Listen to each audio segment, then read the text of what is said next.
Hello, welcome to Southern Girl in the City. My name is Dominique Duarte, and I'm a singer actor who currently lives in Brooklyn, New York. And today's podcast will be about surviving in New York City. So let's say you decided, I want to move to New York City. Here are some things you might want to contemplate. You're going to need to plan. The very first time I tried to move to New York City, I didn't plan. I literally bought a ticket in November before my graduation from college. And then I moved in January of 2013. And I went back home 3 weeks later. Um, I really wasn't prepared that first time. So the second time when I moved here, I got accepted to American Musical Dramatic Academy. And I decided to save more money this time. So I saved $5,000. $2,000 was saved, and then the $3,000 came from selling my car. So I came to New York City with $5,000. I would suggest not coming with less than 3,000, but 5,000 would be solid. If you have $5,000, you will be able to put down a deposit on an apartment and also have money left over till you find a job. Because in order to find a job in New York City, you either need to be transferring from another state or you need to get one when you're here. If you don't live in New York City, finding a job here is not easy to do. You will struggle because there are too many people who currently live in New York, so there's no reason they're going to hire you in Georgia or in Mississippi or in Wyoming when they could just hire someone who lives here. Now, I was told to use a New York address while I was doing my applications prior to moving, but once again, I didn't really get a job until I moved here. When you move here, it shouldn't take you longer than a few weeks to get a job because there are just so many jobs. Now if you move here in January, which is so funny because the first time that I did move here was in January of 2013. That's actually one of the worst times to try to find a job in New York. And I'm learning that now because I quit my job at the school. And so I am working and catering, but catering's kind of slow in January and February. But I've been applying for a lot of other jobs. Same amount of jobs I applied for in September, but have not been able to get another job. So January, February is probably the worst time of year to move here, I think, when it comes to finding a job. Um, it's not going to be easy for you to find one in January and February. Uh, when I moved here again in 2016, the final time, or the time that now I've been here almost 9 years in August, I applied for jobs in August. And in August, so much better, so much more traction in that time of year to finding a job, because September through December is going to be heavy business for a lot of these customer service jobs, so they are looking to hire in that time period. I think August is a really good time to come here. I don't know about the housing market per se, but moving here for jobs, August is a nice month to move here. I think that was a part of the reason I was able to stay this time, was because of the timing. um, but you got to save money. You have to learn how to live without luxuries. Having a washer and dryer is a luxury in New York City. Having a big closet is a luxury. Having heating and air that's central is a luxury. Um, these are not luxuries in other states, but or even New York State doesn't is not a luxury, but in New York City it is a luxury because a lot of these buildings are older, so they don't have dishwashers, they don't have washers and dryers, and if they do, they may have it in the building, but they don't have it in your unit in your apartment. Most of the time, you're gonna have to go to the laundromat. But good news, this is New York City. There's laundromats on almost every corner. You can find a laundromat down the street. I go to this laundromat that's a few blocks down. I've been going to that laundromat forever. Because I've now been here for almost 3 years in April. But I actually lived in this neighborhood 2 years prior to 3 years that I lived here. So I used to live in Flatbush. I live in Flatbush currently, but I used to live in Flatbush in 28, is it 2018 to 2020? I lived in Flatbush. And so I'm familiar with the area. And so that same laundromat that I used to use, I use it now. It's a pretty sizable laundromat. I found that it was been easier for me to do laundry than when I actually had it in my apartment. In my old, and the apartment that I lived in before this one was in Bed-Stuy, and that one did have a washer and dryer in our apartment unit. However, when you have roommates and they're leaving their stuff in there, and I need to do laundry and I don't want to take their stuff out, and I don't have, it just was a mess. So to be honest, I don't mind going to the laundromat. I know when I do laundry, I'm going to have to take a few hours to do it because I got to walk to it and then come back to for the second load. But it gets done, it gets folded. It takes a few hours, but it gets done. Um so if you want a washer and dryer, if you want a dishwasher, if you want any of those luxuries, you're going to have to pay more in rent. I think that's usually the apartments with the highest rent in New York City are the ones that have those amenities. However, there are also places that don't have those amenities, and their rent is still pretty high. So you also need to ask yourself, what borough do you want to live in? Staten Island is already out. There's 5 boroughs. There's Staten Island, there's Brooklyn, there's the Bronx, there's Queens, there's Manhattan. Staten Island, you must have a car. It's so far out. I've only been to Staten Island twice in the 8 years that I've lived here. Staten Island is for you to have a car. It's really far out. Manhattan is extremely expensive. So when I moved to New York, I knew Manhattan was not in my bracket. I wasn't looking in Harlem. I wasn't looking in Manhattan. I never was looking in Manhattan for apartments. I just wasn't. Because I knew it was out of my tax bracket. Even with roommates. And also too, the apartments are significantly smaller than they are in the Bronx, in Brooklyn and Queens. You're gonna get more sizable rooms in Brooklyn and really the Bronx. The Bronx seems to have the biggest apartments. Um, but I also know, I want to say people think that the Bronx is dangerous. I think it can be, but I think it is probably more so than Brooklyn. As people, if you haven't been looking at New York City's crime rates in recent years, it's not that dangerous. What I do think is that a lot of people watch a lot of TV shows that are set in New York City and that were shot in a time when they really were dangerous areas. At this point, Brooklyn is quite gentrified. So it's Bed-Stuy is not Bed-Stuy from the 1980s and 1990s. It's a completely different Bed-Stuy. It's Bed-Stuy with a little bit of mocha and matcha tea. It's not the same. And for a lot of New Yorkers, you know, I think that's hard because I think that for a lot of them that the level of culture that was here maybe has changed a bit. But I don't know. For me personally, since I've been here, New York has been pretty chill. It's pretty safe.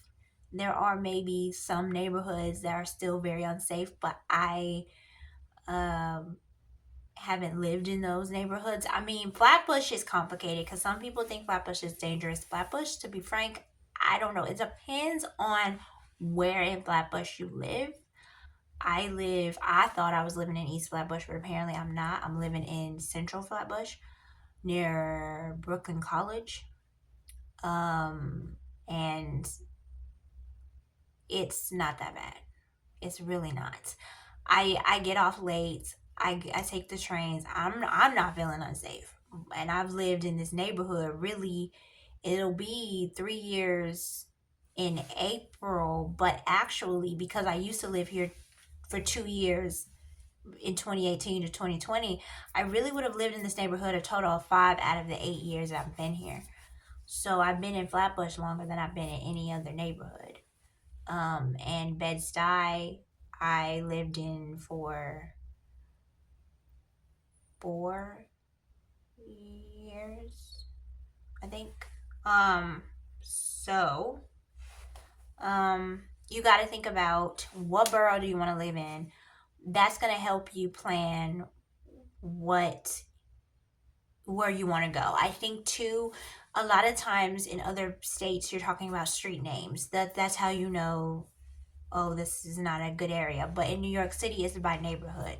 You got Clinton Hill. You got Williamsburg. You have these are neighborhoods in Brooklyn. Park Slope. Park Slope is a more wealthy neighborhood. Williamsburg is more wealthy. Bed-Stuy is definitely gentrification McGee. Um, and you have saying Washington Heights. I think it's Clinton Heights. Can't remember. I'm so sorry. I'm losing it. There are a lot of different neighborhoods in Brooklyn. There are a lot of different neighborhoods in Queens. Knowing the neighborhoods helps you. If you're worried about safety, then you need to research the neighborhood. Park Slope is a pretty good area. I don't think anybody's going to say any area of Park Slope is bad. Flatbush is questionable. So my area of Flatbush, I don't think is unsafe, but I think that there may be other areas in Flatbush that are. I honestly go home and I go to work, and my work tends to be in Manhattan. So I don't really frequent a lot of Brooklyn. I had a church that was in Crown Heights. That's what I could not think of earlier. It's Crown Heights. My church was in Crown Heights. My job, I worked at Achievement First Crown Heights, but it was during the pandemic, so I didn't actually go to work in Crown Heights. I was working from home. So, yeah. You basically have to think about the neighborhoods if you're really concerned about safety. To be honest, New York City is safer than Chicago, Memphis, Miami, New Orleans. New York City is not what New York City was back in the 80s and 90s. It's a completely different city. And I know there have been a lot of things about happening in the subway stations and stuff, but like it's still a pretty safe city. I know that sounds crazy, but it's not. It really isn't that unsafe. It's people walk at all times of night. There's nothing happening. Um, I think that maybe still there's certain neighborhoods that are. That's what I'm saying. Like research the neighborhoods so that you know what neighborhoods are safe and which ones are not. I believe Bronzeville is a pretty rough neighborhood in New York. Or sorry, in Brooklyn. In Manhattan, Harlem is a more gentrified now, so it's not. I don't think it's unsafe really. The Bronx, I'm really not as familiar. Like a few of my friends have lived in the Bronx, and I have visited the Bronx. When I visited, I didn't think it was unsafe. I used to work in the Bronx. Um, the Bronx is huge, and I think that's one of the things too. Brooklyn, the Queens, and the Bronx are really huge. You don't realize that until you move here, but they're massive pieces of land. Manhattan is actually a very slim piece of land. So it could take you forever to get to one side of Brooklyn to the other side of Brooklyn. Same thing with the Bronx. So one area of Brooklyn could be very safe, and the next area not so much. And then some neighborhoods here, it's like one side of the street is safe and the other side of the street is not. Um, I just keep to myself. So at the end of the day, I don't associate with people I don't know. I don't put myself in dangerous situations. I mean, yeah, I get off late, but I basically it's very well lit outside. So it's not like you're by yourself. I'm not the only person that's working late. There are a lot of people that are on the train with me. So I'm not by myself. But I know for a lot of people that's scary to take the train late, but for me it's just something I've had to do and I don't feel unsafe. More of the incidents on the train seem to be happening during the day than at night actually. Um, So yeah. So you need to plan your financial route. Also think about what types of jobs you want to work. If you want to be a server in New York City, then you need to do serving in your city where you are now. If you want to do any type of job in New York City, you need to have prior experience. If you want to work in catering, then work in catering wherever you are now. You've got to get the experience where you are now so that when you come to New York, you have the experience because you are competing against so many people. Even for the customer service jobs, you are competing against people who have years of experience. So it's really difficult for you to get in the door if you don't have any experience. Part of the reason I'm able to get customer service jobs is because I have worked in customer service in Tennessee before I moved here. And the same thing with education. I worked in education in Memphis. So therefore, when I moved here, I had the experience. So I get interviews for that. Same thing with performing. I have performed professionally in other states, so I can get performance opportunities here. If you don't have experience in any of these, even the simplest of jobs like customer service, you will have a hard time finding a job because they are going to hire who has experience. Um, so yeah. Um, so you plan. You have to learn how to live without luxuries. You have to learn really how to live a more minimalist lifestyle unless you just have a six-figure income or you have a job as a doctor or lawyer. When you live in New York City, you will have to learn how to live on a minimalist lifestyle. I did my own hair up until a few years ago. Now I'm getting it done, but for a long time I did not. I can't afford. I've been watching these dating shows, and a lot of them were saying that um, the girls have on all these nails and the weaves and everything, and I just don't understand how people can afford it because I can't. I could barely afford to get my hair done every 6 weeks, and that's not just because I live in New York City, but weaves are really expensive. So I know like some people might prefer you to look more dolled up, but for me, I keep it plain. I keep it simple because financially, I cannot afford to get $1,000, $2,000 weaves. I can't afford to get my nails done every 2, 3 weeks. I just can't. So yeah. You just learn. I learned how to live a very minimalist lifestyle. I keep it simple. I do not have extravagant stuff. I don't have an iPhone. I have an Android. I don't um, really go out. I go to work and I go home. I go to work and I go home. And this might sound like a boring life. Well, welcome to New York City. I mean, there are plenty of things to do in New York City. And if you're making a decent income, you can hang out with people sometimes. But you have to really be on a budget. You have to really be tight with the money. It's not impossible to live in New York City. I've lived here for 8 years and it'll be 9 in August. It's not impossible, but you definitely have to put yourself on a budget. You just can't be spending money really nilly, willy nilly. Um, you're gonna have to have roommates. I mean, I know for a lot of people they don't want to have roommates. Well, then you're just gonna have high rent. And the thing about it is one of the things about having roommates that's interesting in New York City is that you never see your roommates. So it's basically like you have the apartment to yourself anyway. So it's like just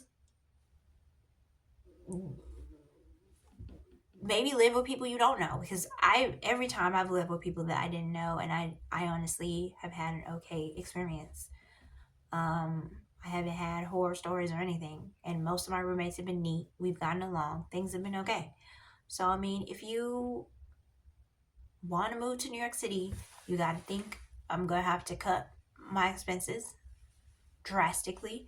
You're going to need to have experience in whatever job you're trying to get here. You need to have experience prior to moving here. You need to plan. You need to save at least 3,000 or more dollars to move here. Um and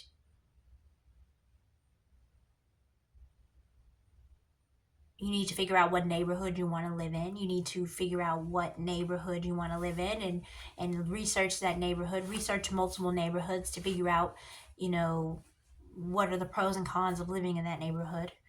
Um, yes, it's up to you. Like, if you want to move to New York City, it's not impossible. I don't make a high income. I never have. Um, but my rent is 700 a month. And I know that sounds like, oh, she must be lying. I'm not lying. My rent is 700 a month. I do not, and that includes my utilities. So I do not, and I've been here for 3 years and she has not gone up on the rent. So I'm like, and I live in a house. So it's not like I'm living in the slums. It's an older home. It's like, I think it was built in like the early 1900s. Um, but it's not a bad home. It's really not. So you just have to learn how to live differently, but it's not impossible. I think sometimes we're a little materialistic anyway, and I think New York City kind of teaches you maybe to pull back on the materialism a bit, because you do have to live in smaller spaces. And I know for a lot of people, they're like, I could never. But honestly, this house is pretty sizable. Like, my room is, this is the biggest room I've had since I moved to New York City. And then I have access to the kitchen, have access to the living room and everything downstairs. So it's like, there are affordable places to live. You just have to research, go to Facebook Marketplace, find what you can. Sometimes you will have to give the rent plus deposit. So you need to keep that in mind when you're moving here, that you will have to give possibly maybe a broker's fee plus first rent. Sometimes first and last rent, and a broker's fee. So that's a lot. Even if your rent is only 700, you still have to give that times 2 or 3. Um, but yeah. So guys, if you want to move to New York City, I think you can do it. If New York City is not for you and you learn that, great. Well, I think a lot of people learn that and they move on and they do something else. But I do think that New York City teaches you a lot of resilience. I think it teaches you a lot about yourself. I also think it teaches you to live on less. And maybe some of us need to learn to live on less. I'm not saying it's got to be forever. I don't think it's forever for me. But I think that it does teach you a lot of life skills that will benefit you no matter where you go. So I hope you guys have a lovely day. This has been Southern Girl in the City. Have a lovely day. Bye.